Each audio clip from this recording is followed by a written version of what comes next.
Hello and welcome to episode 2 of Running Your Stories.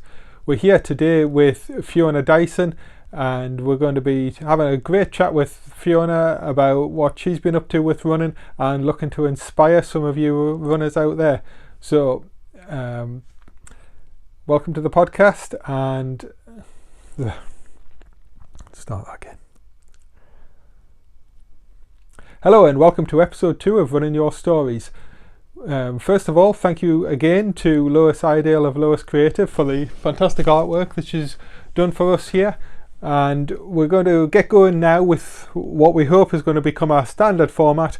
We've got a fantastic local runner coming along to talk about what she's been doing, and we'll have a chat about some of the running we've done together, where her running's going. So without further ado, let's introduce Fiona Dyson. I'm here with Fiona Dyson, who we met, was it 2.5 weeks ago? Probably 3 or 4 now, I think. 3 maybe. Maybe 3, yeah. On the Oldham Way Ultra. Seems like a long time ago now. Seems so distant. Yeah, a little while ago. Yeah, I've run a few miles since then. Yeah, and I'm still living off the memory of that one. It was a fantastic event. Yeah. Thoroughly enjoyed the whole day. Yeah, no, it was absolutely brilliant. It was a bit surreal, really, how I ended up chatting to you, chatting to the other group of guys, couldn't shake other people off, and none of us could shake each other off, and realise that this group is going to end up staying together. There's no way that we're not going to end up staying together. And I really, really think that it was the thing that maybe stopped other people from getting lost, but I think it's what gave us a good time, because even though we didn't plan it, I think people took up the lead for a while, almost like a pacemaker, unintentionally, but they took the lead and we'd all just keep up. And then they'd either take a wrong turning or they'd drop back a little bit into the group and somebody else would just step up and take the lead, and it just seemed to happen so naturally.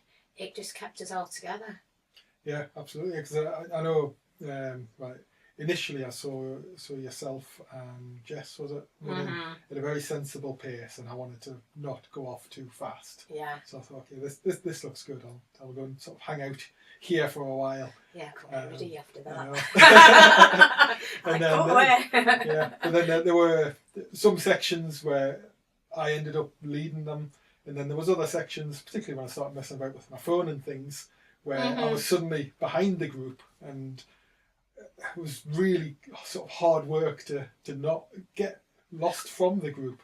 Was it? That's interesting to hear that, actually, to know whether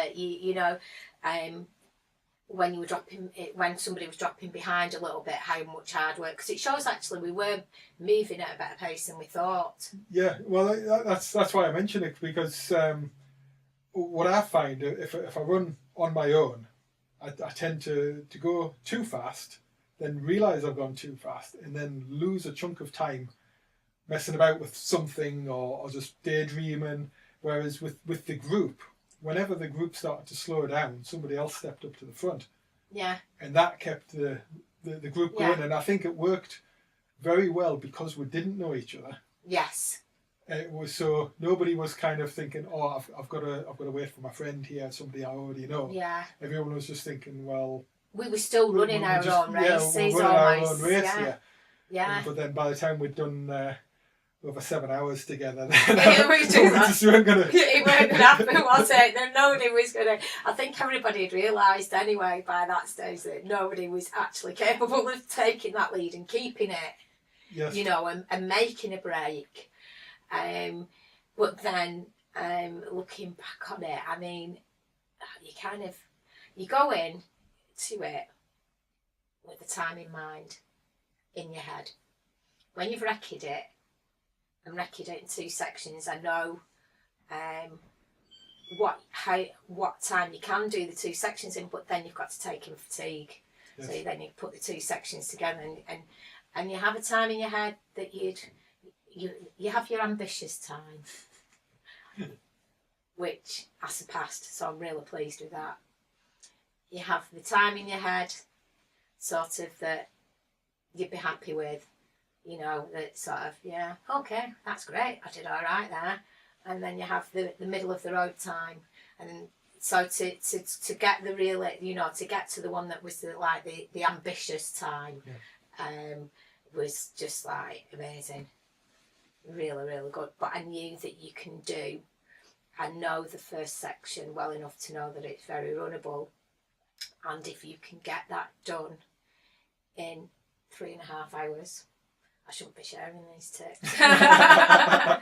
It's leaving you, if you want to get that done in 3.5 hours, that leaves you, and you want to do the whole 40 in 8 hours, it's leaving you 4.5 hours for the technical section. So if you push yourself hard with your walking and things on the hills, it is doable.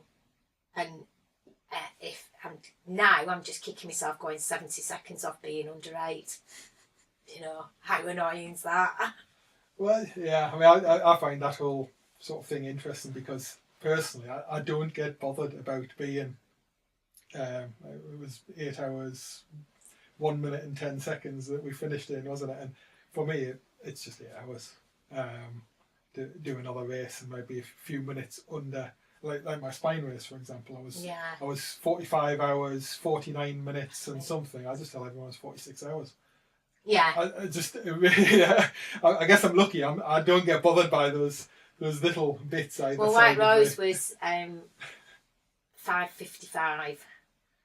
You know, so yeah, I say it was. Yeah, I got under 6. I don't got 6. I don't say 6. It's funny.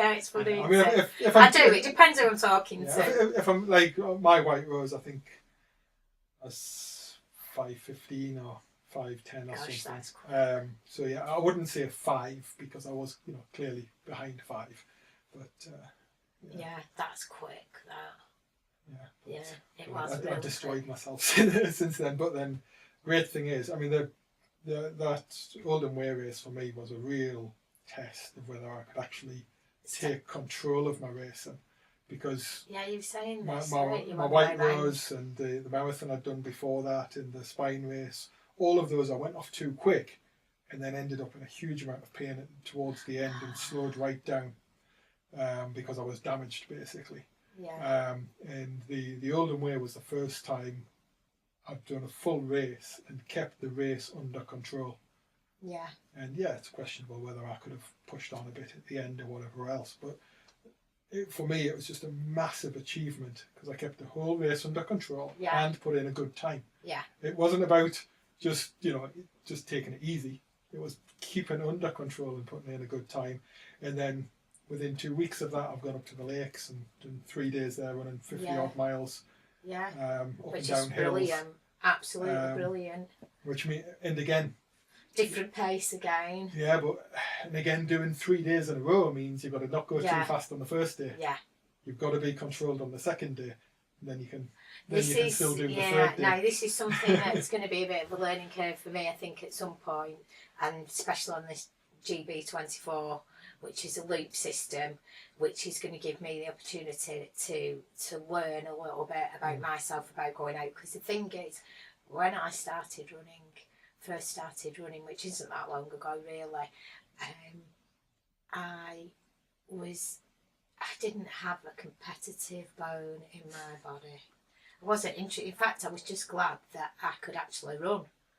And I was more bothered about people seeing me lying on the floor at the side of the road, gasping for air and shouting for water, kind of thing. But then all of a sudden, as improvement came, I became more competitive. I'd say more competitive, really. I check out other times. I check out other people's times. I compare myself to them. I won't tell a lie, I do. But a lot of the time it's to because I'm checking out other people that I'm similar to. Yes. To see whether I can improve, whether there's room for more improvement. And it's a lot of the races now, because I'm coming into I'm sort of halfway through my 3rd year of running. Some of the races that I'm doing will be the 3rd time I'm doing them, and some of them I probably won't do again now, that I'm sort of going all out on them this year.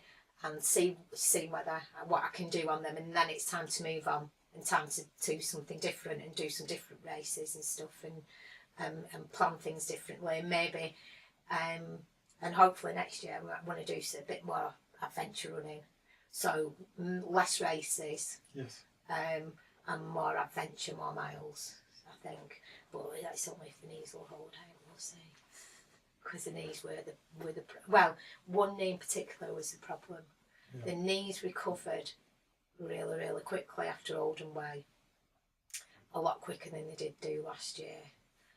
But this time there was something in the right knee that, now whether that's because I pushed it towards the end whilst it was hurting and didn't pull back a little bit more on it. Because maybe if I hadn't have been in that group situation, I may have got slightly sore because I may have pulled back a little bit more on it because I knew it was hurting.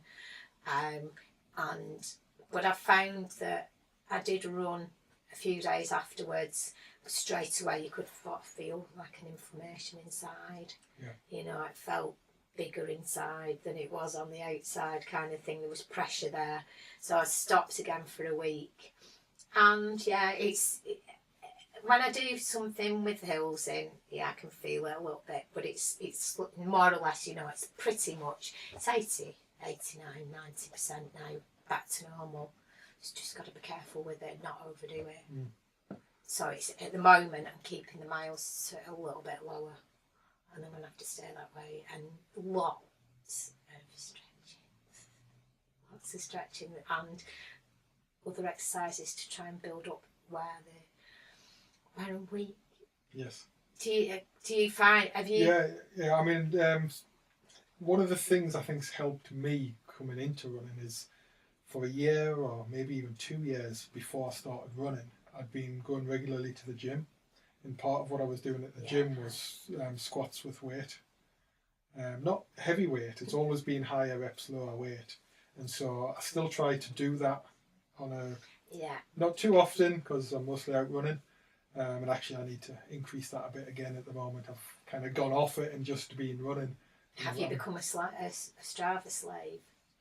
Yes, basically. Yeah, no, it's a pain in my life. It is, yeah, because you go to the gym and it doesn't look good on, there's nothing interesting to put on Strava, whereas you go out for a run and put a nice picture on. Exactly. You look at your miles, you see them adding up over the month, you look at your ascend, exactly, and then you look at the segments as well, and then you think, oh, look at that, I've got to go and do that route again, you know. Yes, which is, it is a great tool. In some respects, for some things, but I am a slave to it, and I know exactly that I've got to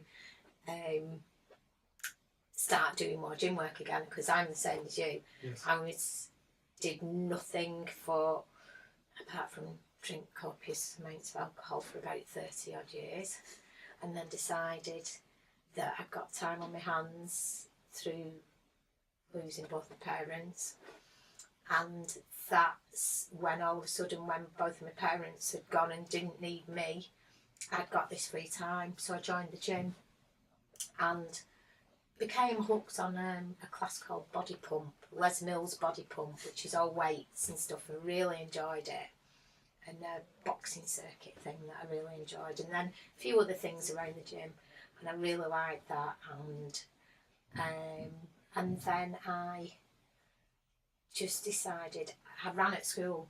I was a good runner at school until about a year before I left, and then it became cigarettes and alcohol from there onwards. So to me, running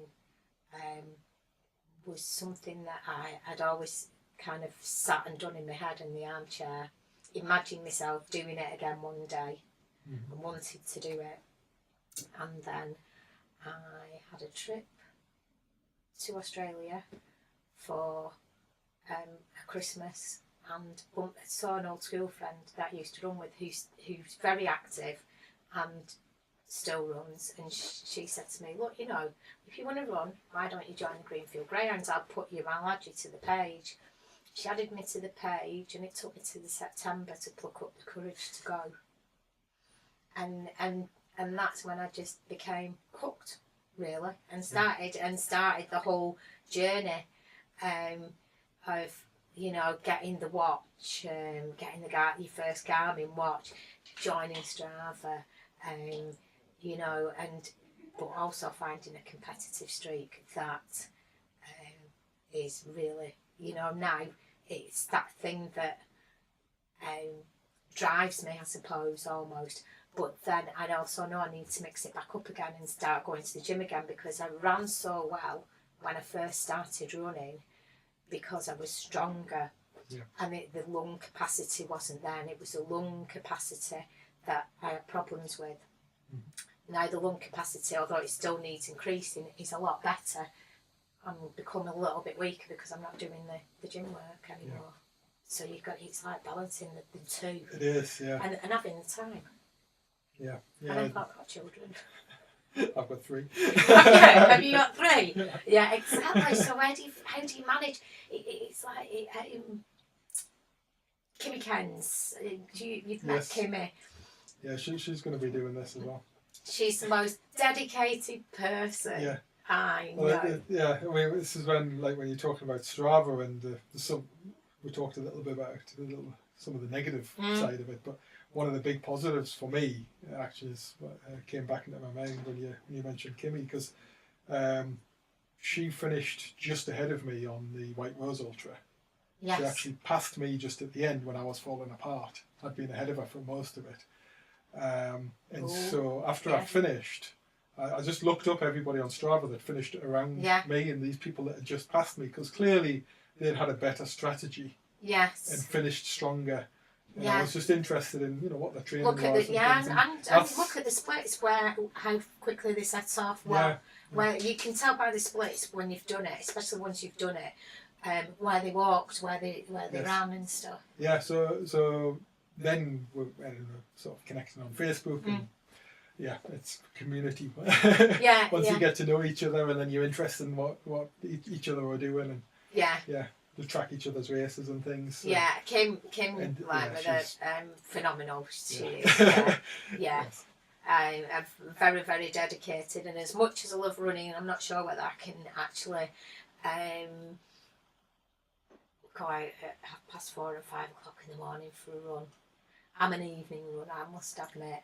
Yeah, I really enjoy. I can't do it all the time, but I've got some flexibility at work. I really enjoy lunchtime runs because you get the best of the weather, and I love evening running as well, especially if it gets too warm. I prefer to run when it starts to cool down again. Things are going to change for me, hopefully, anyway, because the company that I work for are moving closer, which is going to be closer to my side of Manchester, which means I'm going to 30 minutes off my journey to work. 30 minutes off fuel consumption and everything, so it does mean that I'm going to get home a lot earlier. I might, it may mean I may give up the running club for now and again, because it just means that I can get home and I can go when I've got more time. Yes. During winter I'll probably stick with the running club, but during summer it just means that as soon as I get home I can go out and I can go and knock out some miles if I want past. It's still light and you can get up on the top safely and everything. So I think that will be in my plan. But and I don't like hanging about when I get home. That's another problem. Sometimes you need to get out. I like to get out and get it done.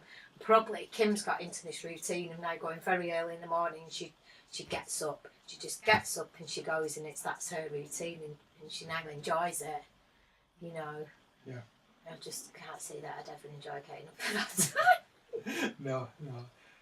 I mean, I kind of enjoy sort of mixing it up. I look at my sort of work schedule and think, like, can I make a lunchtime today? Or if I haven't made it in the lunchtime, I'll go in the evening.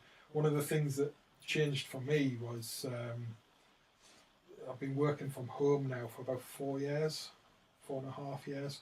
When I first started working from home, that's when I started putting weight on and getting really out of shape, because I'd go bedroom, kitchen, office. And now I go bedroom, I have a 20-minute walk as a commute, which is lovely. I walk every morning for 20 minutes. Yeah. And then go to the kitchen, then go to the office. No. But it's great. So I get outside 3 times a day, whether I'm walking or running, or going to the gym or something. I crave fresh air. Yeah, and so again at lunchtime, if the time's a bit short, sometimes it's just a quick walk down to the shop because I've got to pick something up. But again, just keep getting out, keep getting on my feet. No, I when I don't get fresh air, I have to have the window open there at night. Doesn't matter how cold it is. I might sort of have the covers up here and a hot water bottle or whatever, But I'll still have that because I like the outside noises. It's the sounds as well. And I'd miss it. I'd really, really miss it now. So what made you start running? Well, I'd been going to the gym and things, and I do mountain rescue as well. So I was active. So active and sort of around that community, because obviously the mountain rescue go out to runners. They see runners about all the time whilst during your job, and obviously you're hired at races, aren't you? Yeah, and then I went out on a trip out to the Alps with teammates, and as soon as we went up high, my body just fell apart. And looking back on it, it was only once I had enough time to sort of have the hindsight. It was because I wasn't fit enough. Yeah. So I came back from that trip, and I was my heart rate was still up. I was still struggling for breath even after I came down and came back. And so I ended up going to my GP and things. So is that classed as altitude? It's a form of altitude sickness? It was a bit of altitude sickness. It was a bit of... We had a very bad diet of cheese and sausage, so cholesterol was through the roof. I generally had high blood pressure, fairly stressed, and wasn't fit. So you add all those things together, and it really messes your cardiovascular system up. So I went and did park run a few days after I got back, 29:59. Really? Yeah, 29:59 at park run, and then I went the week after. Do you know what? That's not bad though for the first timer. Was it a flat one or was it a hilly one? It's Huddersfield Park Run. It's fairly flat. There's a little bit of hill there. But my PB at Huddersfield Park Run. Do you know what though? It's still really good for the first one, really. But I know you're probably going like 29, but not actually. Yeah, I mean, but as I say, really I wasn't completely unfit. But I wasn't where I wanted to be. And it really gave me a wake-up call. And I remember, actually, the really, just in case I needed a bit of extra motivation, I was having a conversation with my dad about it. And I said to him, I'm nowhere near as fit as I need to be. I need to sort myself out. And he looks at me and he says, you're in your late 30s, you've got kids, it's all downhill from here. Cheers, Dad, yeah. Yeah. And was that his motivational speech? It motivated me. Yeah. Because I wanted to prove I'm wrong. Yeah. I mean, I think my PB at Huddersfield Park Run now is 19 minutes 16. Wow. That's the thing that I'm working on next. If you might have noticed on Strava last night, is speed, and that was so hard. Yeah, I'm not very good at speed. I wasn't a sprinter at school. I was 800 metres and cross country anyway at school. See, I was the kid at the back with the fat kid at school. Were you? Really? I wasn't fit. And after... I was the motivational person who got everybody else doing it. I can recognise that after running with you. But yeah, I mean, after I sort of left school, or actually around sort of 16, 17, some of my friends were training to go into the army. And so I started training with them. And from then on, I decided I've got to look after myself. I was in the Territorial Army and then got into mountain climbing. And in my early 20s, I was very fit. And then had kids and things like that, and life just kind of took over and my fitness just kind of drifted away. And this is why this trip out to the Alps was just a really big wake-up call that I'd let everything drift and slide and just... because I was coaching my son's football team and I was doing mountain rescue, so I was thinking, well, I'm active all the time, I'm doing these things, but what I wasn't doing was real work for myself. All the time I was doing things, but not actually working on my own fitness. Yeah. And that's why I think once I started doing a bit of that with the running, I just loved it. Yeah, I think I probably... It took me years. I was a very active child, very outdoor child, very sporty at school, until I discovered the cigarettes and alcohol, and then that was it. And it took many years for probably my body to catch up with me, with my age. Yes. And then as my body started to catch up with my age, I didn't like what I saw. And that as well was a great motivation, because I saw some wedding photographs with me next to some friends, and I just didn't like it. They were awful. And I just thought, and it isn't a lot, I've always been slim, but I've got a very slim frame, so to put another 1.5 stone on a slim frame was quite a lot. Yes. And I had back problems for years. I had a prolapse disc problem for quite a long time. I'm not blaming that particularly on weight, because a 1.5 stone isn't going to cause you back problems, but I had back problems. I had this prolapse disc that kept reoccurring, and lots of other things, and I just decided, and I think really it was a lifestyle change I've been looking for maybe for a long time, just never, it was stepping out of my comfort zone, because I'd just fallen into this work, play, and that's it. There was no in between, there was nothing else there, and people were suggesting, like, I'm not academic, I never have been. People were saying, why don't you go to college and do this, that and the other? And I did a night school photography course, and that was good fun, and I did a Photoshop course, quite enjoyed that, and that was okay, but just a night school short thing. And then people were like, well, join the Ramblers, and I was just, you like walking? And I said, yeah, the sort of average age is like 60 odd, whatever. No insult to Ramblers.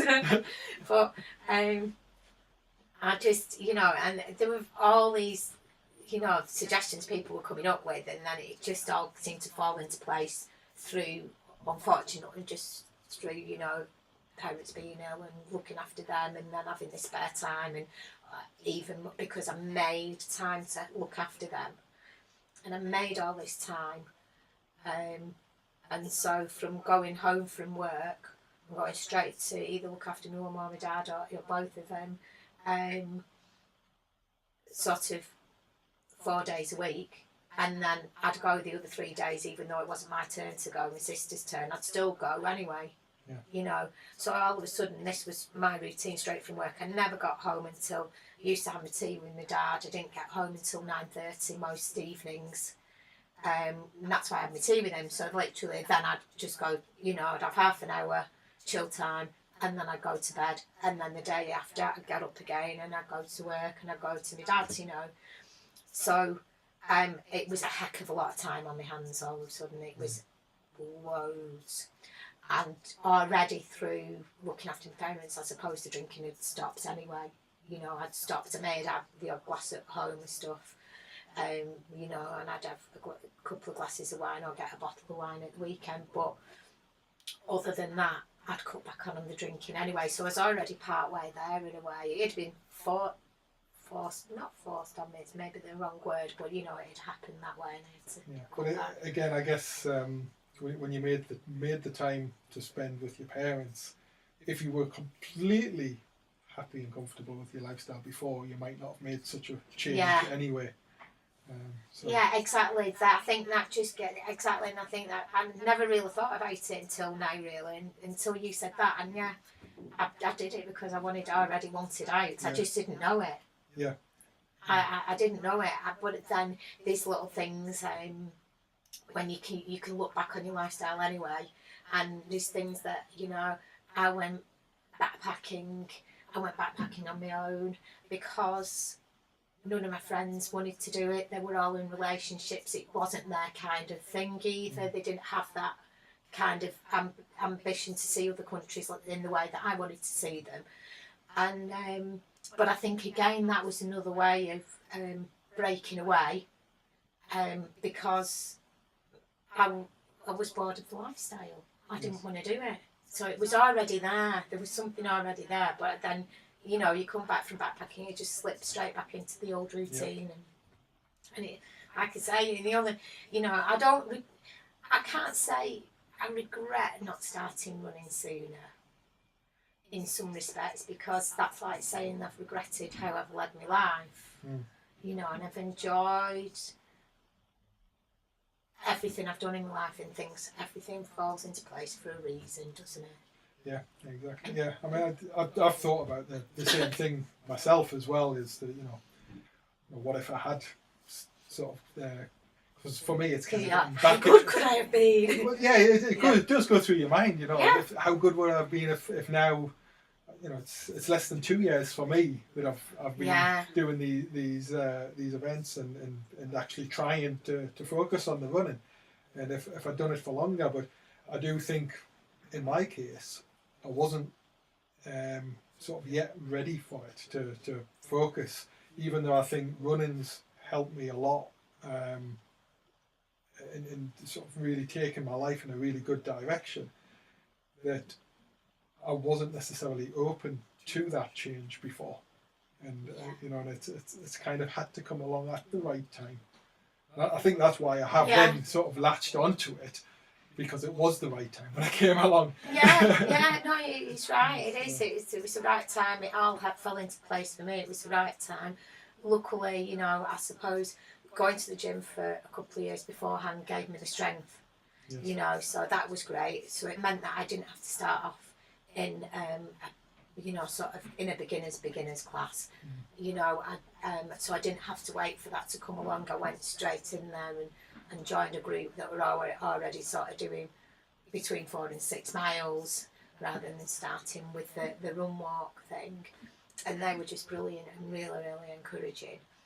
And then you know, it's just like all of a sudden, and then you find out a little, you start asking about these races, you see these people saying they're doing this race, and like, how do you do that, and where do you find out about these things, and then all of a sudden you're like, oh, and they're going, oh, well, you need different shoes. I'm like, what? Oh no, God, another pair of trainers, you know.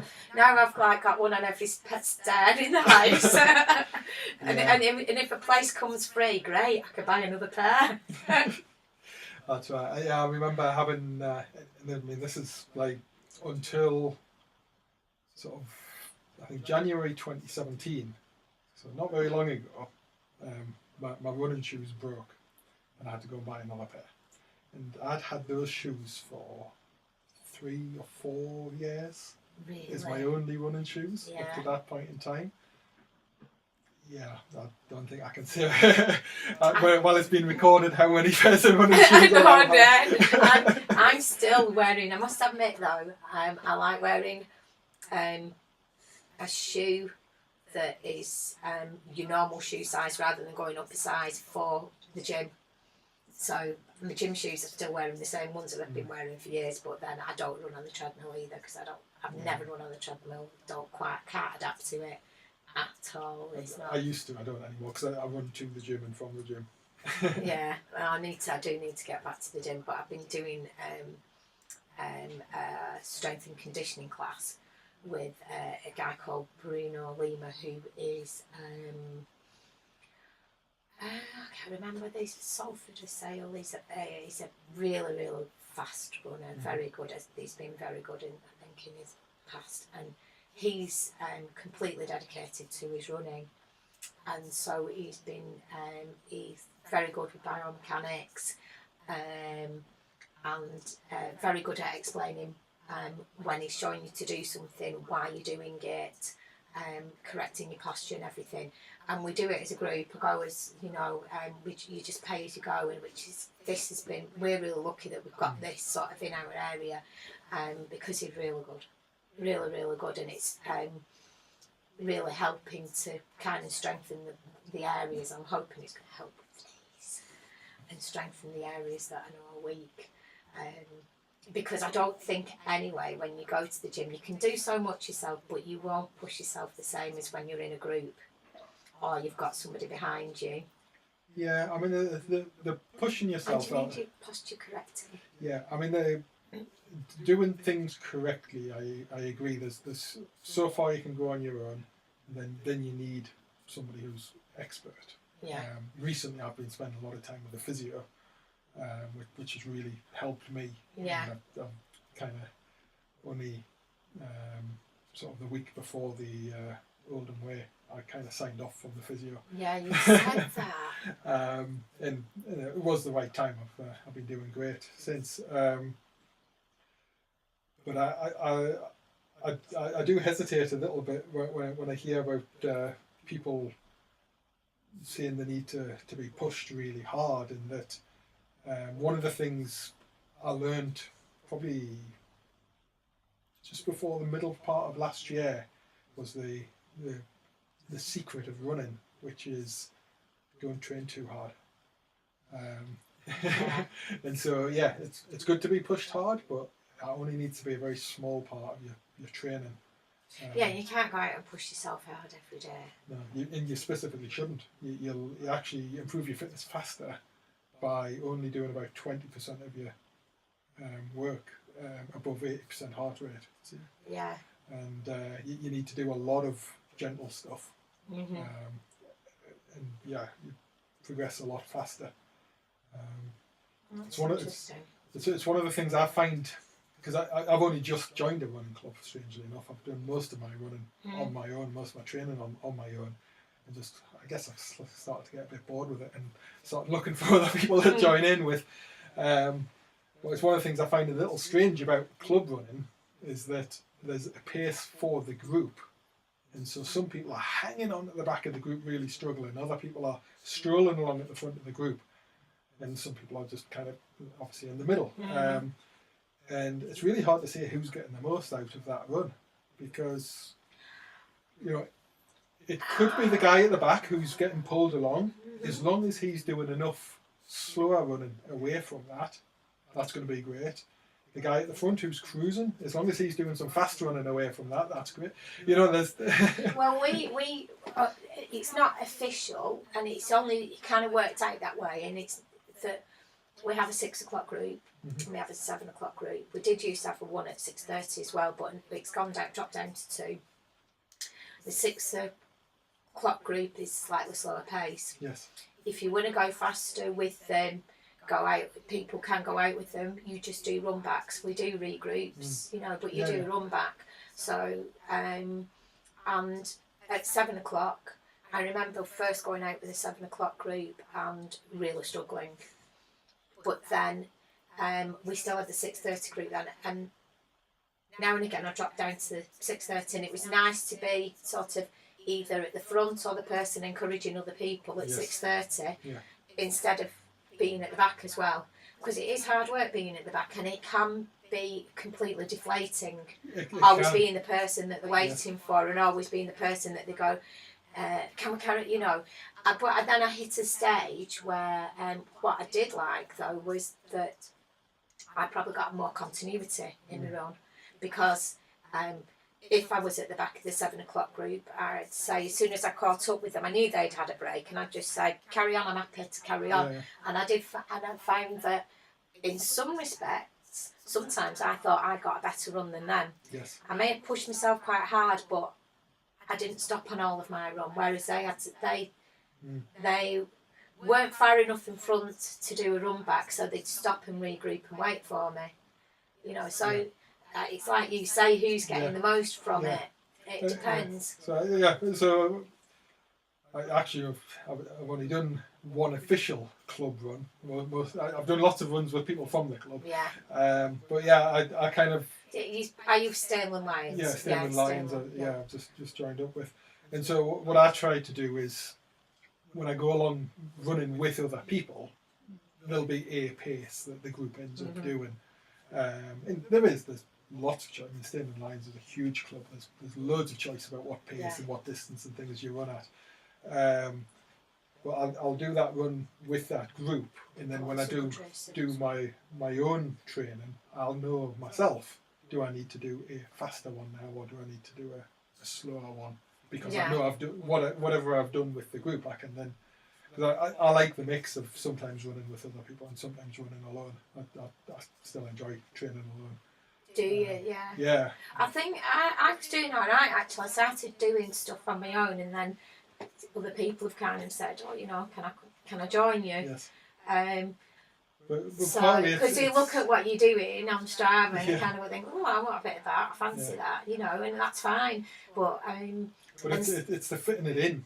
It's like you were saying earlier. Yeah. You want to get home from work and just go out. Yeah. You don't always want to wait for it to be the right time for well, other people. that's what I say now. If people want to come, it's like if anybody wants to come, this is what time I'm going. This is what I'm doing, kind of thing. But pardon me, Ian, who has been doing bits of training with me, he's joined Mentoring Rescue. So at the moment he's like the apprentice, so he's not quite, he's needing to put the hours in. So he isn't coming as much, and actually since he's not been coming with me as often, I must admit I've missed the company because I've got used to having company. Yes. And then so when I did sort of my it's not a big hill, but it's a sort of an incline anyway, a hill reps on Tuesday, I probably didn't push myself quite as hard or did as many as I would have done if he'd been there, you know. And sometimes it's good, especially when you're doing something that's structured, to have company.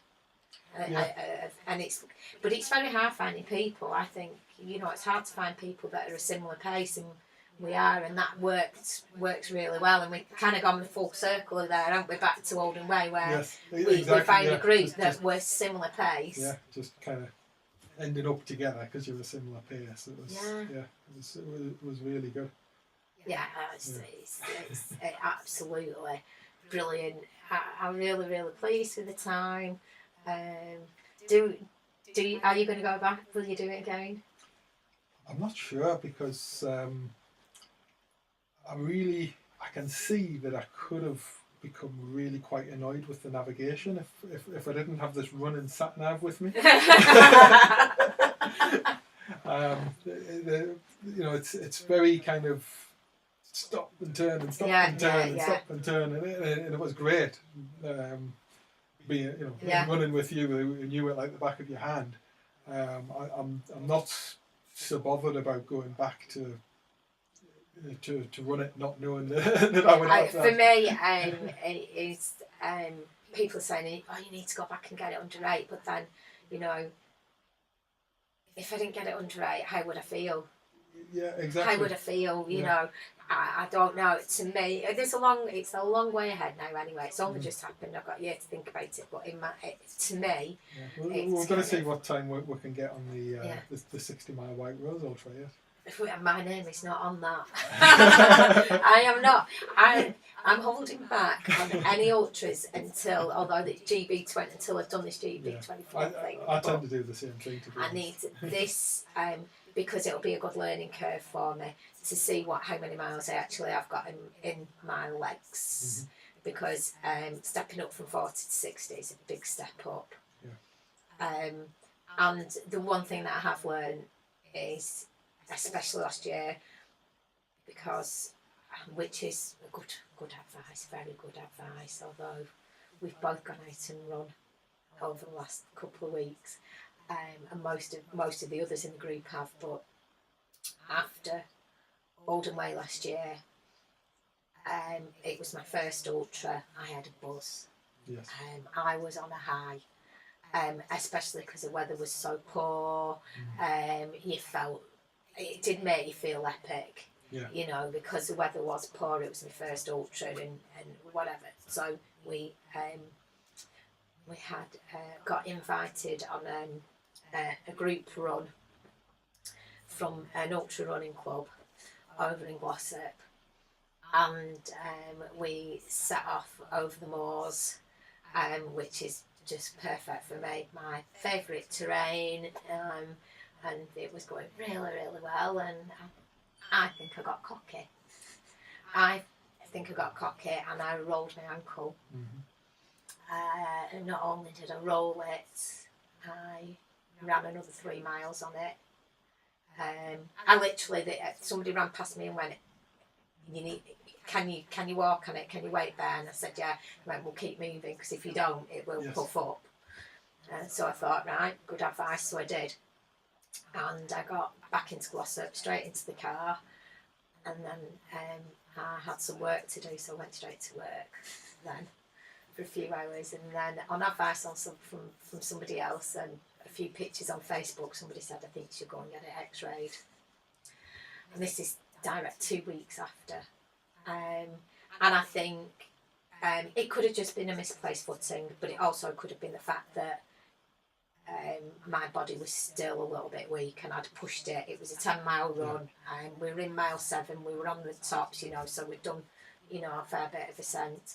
It may have been that the body was still weak, and I spent time at Casualty, got it x-rayed, they said it was fine.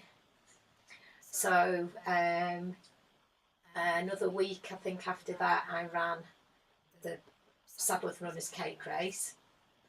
It wasn't good. I got round and the time wasn't what I would have liked it to have been, I don't think.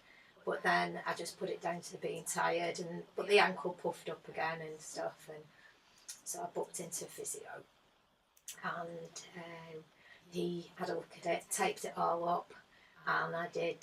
There was no way that I was missing Stayland Lyons Bluebell Trail, and because it was the first proper race I'd done, so I wanted to do it for the second time. Mm-hmm. So I ran on it again. And the physio kept looking at it and saying, I'm doing this, I'm doing that, it's not going down, you're going to have to stop running. So at the same time I was having breathing issues when I was running as well.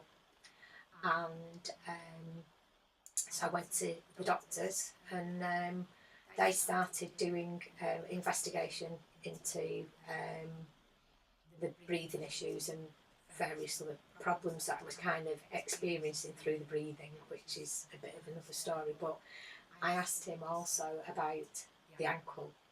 So he said, I'll just have a look at the notes. And he said, and I said, it's just, physio's not told me now to stop, so I've stopped running.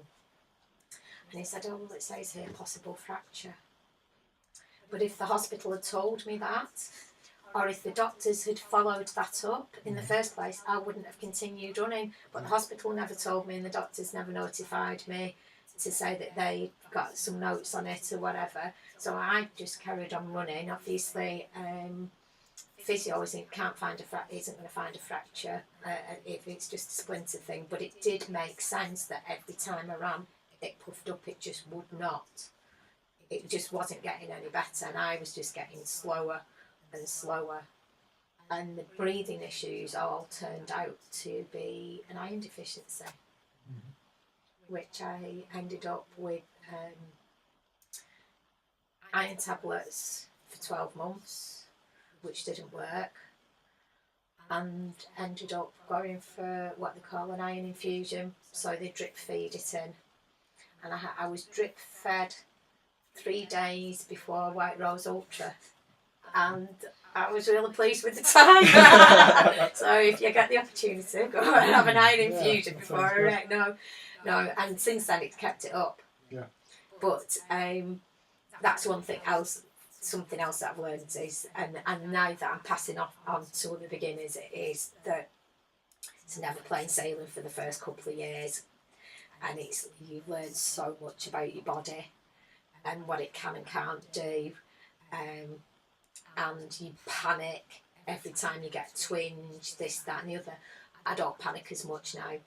I'll go out and run on it and see whether I can work through it. If I can't work through it, I realise then that I need to stabilise it in some way, whether it be not running anymore, whether it be strengthening around that area or whatever. I'll work towards keep getting that area fit and right again. Whereas I think at first it was like, oh God, what have I done? There's something wrong. And I'd be on our Run Club's Facebook page going, I've done this, I've done that.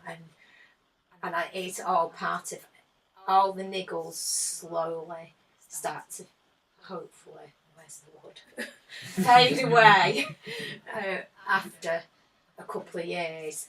I think they start to understand what's a niggle and what isn't a niggle, and which ones to adhere to. But that's taken a couple of years, and I'm still getting lots of twinges. Yeah, I think throughout last year, I was trying to increase my distance as fast as I could without getting injured. So I spent I was very focused on trying to listen to the body about when it was tired. Yeah. There was a couple of times when I felt niggles starting and just backed off the training for a week or 2 weeks and then brought it back up again. And I think that really stood me in good stead. Mm-hmm. Right up to the point in December, just before the spine race, where I had trained and I could hardly walk because my hip locked up. And I was in a lot of pain, which is when I first went to the physio. Yeah. And started a very good relationship, but quite expensive relationship with the physio. Oh, it is expensive. Yes. It is expensive, yeah. Were you twice a week as well, or? No, it was originally once a fortnight, and then I said I can't even afford that. It's going to have to be once every 3 weeks. But that's worked out well. And again, after the spine race, I just kind of destroyed myself.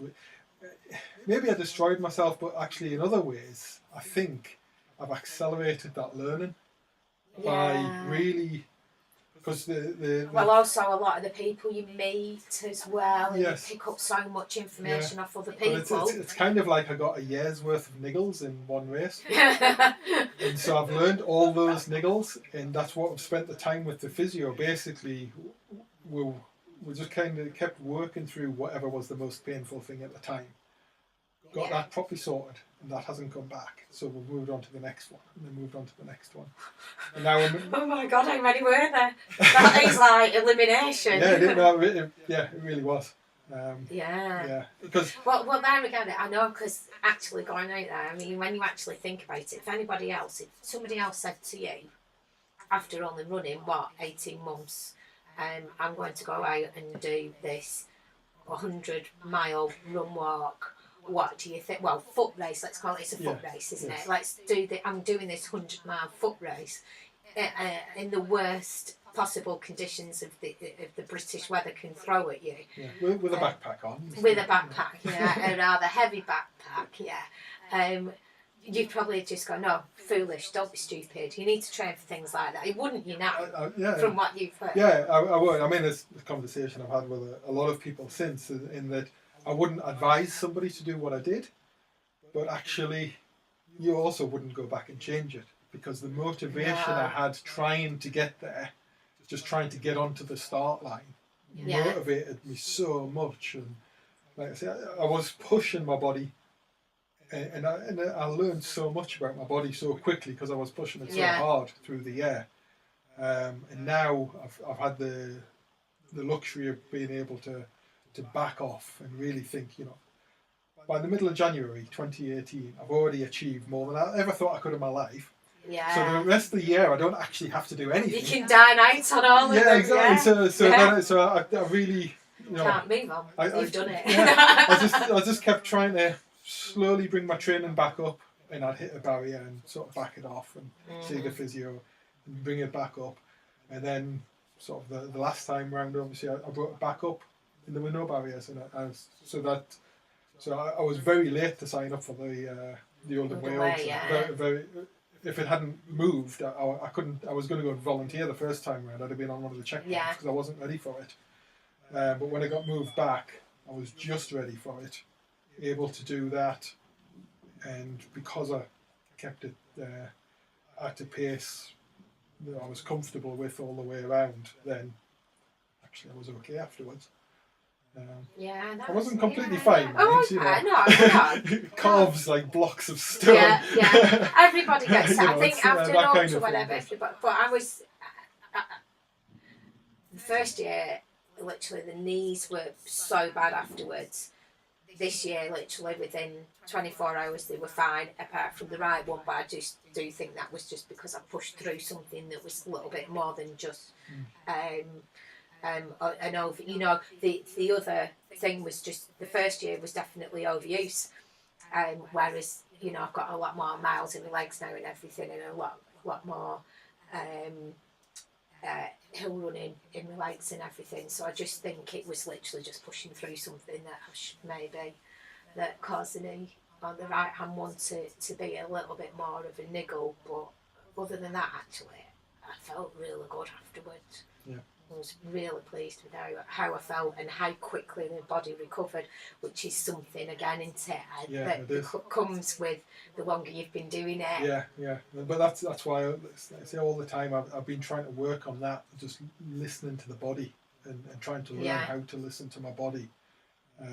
Because I think I only had 2 days off, like completely off afterwards, and then started doing some little runs again, and then a 20 miler to see how it was. My first race was Lyme Park National Trust night run with a head torch. It was amazing, absolutely brilliant. You run, but even then I found I was competitive and I loved it.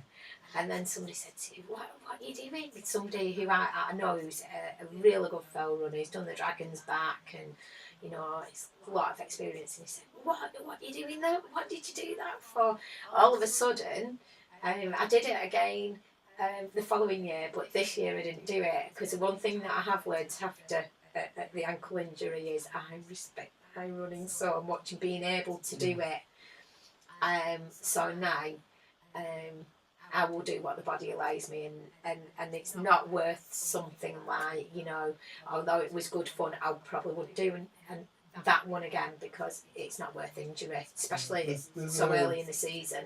Yeah, there's a night marathon in January. Don't tempt me. Where is it? I can't remember. It's the same organisers that just did the weekend. I've just been they're really good organisers. Don't. It's just too close to the spine race for me, because I'm going to be doing that again next January. So. Are you just doing Challenger? Yeah. I need to do the Challenger again and come out of it. Yeah. You know, to get me in one piece. And before I go along. I know you got well, I think as well you although you got a lot of rain towards the finish, you didn't have bad conditions from what I've seen. The 3 years that I've watched it go through. Yeah, I mean the what was I out for 46 hours? So the first 20 or 30. Yeah, well I had 12 hours in the worst storm you can imagine. Yeah, because you had hail and last 12 hours were horrendous. I remember. Really horrendous. Yeah. But up to that point, as you say, the weather was. In fact, you probably could have accepted snow better than you could accept like snow, sleet, hail, rain. Yeah, 60-mile-an-hour wind pushing on your side, knocking you over. Yeah. Yeah, it's not good that. It isn't good that. But I would have been disappointed to finish without any bad weather. You know, you go in it for the whole experience. Yeah, you do. It's it's part of it. Yeah. If the weather was just great, you'd feel like it's funny because a lot of fell runners would just be like, well, this is what we do, kind of thing, you know, and this is what we do all the time. But, you know, okay, fair enough. But it's 100 miles of brutality, isn't it? It really is. It may be one day, but I must admit, I haven't got 100 miles on the radar. It's not in my radar at all. I'm kind of happy with where I am at the moment and what I'm doing. If I step up the mileage and I feel that I can go further, because for me, which is no insult to anybody else or how they do things, I want to be able to run most of it. You know, I don't want to spend hours upon hours of walking. Yeah. I want to be able to run most of it. But that's just me, you know. Yeah. And to be honest, it's one of these things. It was the spine race that inspired me to push so hard and basically end up as an ultra runner. Had I known what all about, I'm not all about because I don't know all about ultra running now, but had I known as much as I know now, I would definitely have done more smaller events first and taking longer time over it. Like you say, to actually be able to run it. Yeah, but condition your body. The thing that we were discussing a little bit before we started this was about looking at races and looking at cut-off times. You know, the spine race has got 60. The Challenger's a 60-hour cut-off time. And I did it in 46 hours. I was well under the cut-off time. That's brilliant. Yeah. And that's what I look for myself. Is I know I'm not. If I win something, it's going to be because a bunch of people didn't turn up. And therefore I end up at the front. You know, I'm well, no, that's kind of why I said as well. That's why I said that the Oldham Way wasn't about my position. It was about the time. Yes. Especially because you know the beast from the east called it off, and we had to. Then it got rescheduled. So when it got rescheduled to me, I knew that there wasn't a lot of ladies going to be in it. Yeah. It was about the time, and I think it always was about the time for me. Yes. Yeah. Definitely. Yeah. So that's what I'm going back to the Challenger for is to put in a time that I'm really happy with. Yeah. I mean, from when I first looked at it, originally I was aiming at like 55 hours. Yeah. And then as I trained to make sure I could do that, I realised actually that's not efficient. If I do 55 hours, I'm going to have to sleep a decent amount of sleep, which is a waste of time. Why are you going to waste all this time being in a bed or in a sleeping bag somewhere? Did I teach you all right about do not stay at the aid stations? You can lose so much time. Yeah. I've always been like that, except in the spine once I became broke and I had to waste time there. Yeah. But it's like you say about, you know, you have this intention to want to run it rather than walk it. It's just about on the back end of the spine, I was no longer competing in any way whatsoever. I was just trying to complete. Oh yeah, I think and it is more about it's about completing. Yeah. Now what I'd like to do is be able to complete it with at least a tiny bit of style. You know, just not necessarily be, because I mean like Vuta, who won it in 25 and a half hours or something. Scary. I mean, a nice guy. I met him the night before. I'm not going to be there. I'm not going to be at that level, but to be able to do something that I'm really sort of happy with, where I can actually go at a controlled pace through the whole thing. Yeah, exactly. That's what I'm looking for. Yeah, it's like one of the girls who started with the beginners had been asking about races and stuff, but and I kind of said to her, I wouldn't enter a race. I would look for something for your first thing. I'd look for something that's more like in the fun run category.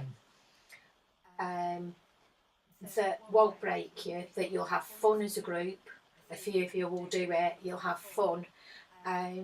Because I think it can be very intimidating to be on a start line with all these people in lycra and all the right gear and you're there. You know, no idea, absolutely clueless, and I found racing quite intimidating to start off with. I used to look at what everybody was wearing, and be like, oh my god, and then you realise that the person who came first was like an old scraggy t-shirt and a pair of shorts, and his trainers were falling apart, and it wasn't actually about what you wear. Yeah. Yeah, have a look at what's she called, Courtney Dauwalter. Yeah. Have you No. American ultra runner. She won the NOAB 250 by 10 hours. Wow. She was first overall. Wow. Not just first woman. She beat the guys. She beat the guys by 10 hours. How many miles? 250 odd. Wow. And yeah, she runs in a scraggy pair of long shorts. And yeah, it's just great, isn't it? Yeah. Yeah. And I think that's and I think for like the ones who are starting out now, I think for that a lot of people, I think you've just got to.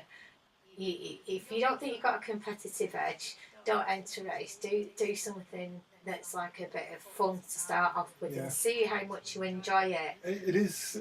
it's definitely worth entering things. Because I mean, it's one of the things, because I'd been doing bits of running on my own, and then I went on to parkrun, and even just going to parkrun, you find that you might think you're doing okay, but actually there's this vast field of people. Yeah. And I've always thought you should just look at the people around you. And yes, your own time, like you've been saying, you go there to better your own time, to do what you set out to do. So you get to know people that are at your level, and it's kind of nice to compete with them. And sometimes you shouldn't look too far ahead, because the people at the front are athletes. They've been doing it all their lives. They've got the body for it. That's why these events that people like Team Away put on and everything, that's slightly themed, so they make it a little bit more fun, but there's still an edge to it. There's still the people who want to run it really fast and won't stop at the aid stations for a quick slurp of gin or the bar of chocolate or the piathlon or whatever. But the beat the barge, something that's got a little bit of a theme that it gives you a bit of fun. Yes. King of the Hill's fun. Yeah. No, it isn't. No, it isn't.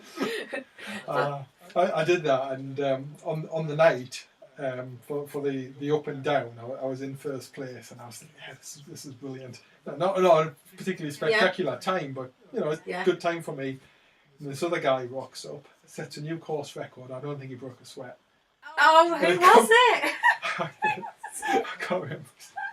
It's just any time you think you've done something great, there's always somebody else that just rock up. I mean, steal your crown. Oh god, completely. It's on the same night though. That's a killer. That's the downside of it, sure having staggered start times, and you can go start at any time you want between whatever 6 and 7 or whatever. It means you have no idea. I did that on Monday as well, because we have to scan to start and then scan to finish, and so I was running with the other guys, and coming towards the end, and there was just a little downhill on a road to get to the finish, and so the guys decided they wanted to do a sprint finish. So out of the three of us, I came in third, scanned, looked at the times afterwards. I beat them both by a second. Okay, that's brilliant. And they made you sprint harder as well towards the finish. But because of that, that's good. Because I scanned after them at the start. That is so good. Oh, I bet you were chuffed to bits, weren't you? I mean, over the 3 days, they beat me by a few minutes, but minutes isn't much, is it? Yeah. It's not much. Seconds is a lot in a short race. Minutes in a long race is not a lot. I don't think at all. No, it's. I think running is a selfish thing. It does consume you very much so. Yeah, but it's but it's also very social. That's what I was going to add. It's such a contradiction because it's so personal, selfish, competitive. You get so much back personally from it. Yet it's so social, friendly, encouraging, and it's such a contradiction that it can be both, and it is both. Yeah, it is both. It's why I always keep coming back to parkrun with things. I can go there to parkrun, absolutely hammer myself around that route, get a time that I'm really proud of, and thrashed it down towards the finish, taking an extra place off somebody. And then I can turn around to somebody who's finished it 10 minutes slower than me, shake their hand, tell them what a wonderful job they've done, and I really mean it, because it's so individual. That individual has done a terrific job for themselves. I will stay. I stay for prize givings. I try and watch last runners come in. I don't always see last runners come in, but I like to try and stay and watch most of the last runners come in. Depends how far behind they are or whatever. Because I think everybody deserves a cheer. I think everybody who's competed in something and put their 100% in of what they can possibly do. They've gone over their 100%. They've competed and they've completed. Be careful about talking about 100%. That's a story for another day. But I know what you mean. Yes, they've pushed it to their level. And you should always be proud of doing that. Yeah, and I think parkrun is the epitome of that. Isn't it is. Yeah. Of all abilities, you can do them all over the world. Yeah. There's so many places you can go and do a park run. It's great. And be timed, meet new people, and there may be a language barrier, but you've got something in common straight away, which I just think that's amazing, that you can go to somewhere where, you know. Yeah. Well, I think Yeah. having talked about the sort of encouraging people part, shall we wrap this up? Yeah. And I think it's been Thank you. really good. Thank you very much for Thank you coming very along. much.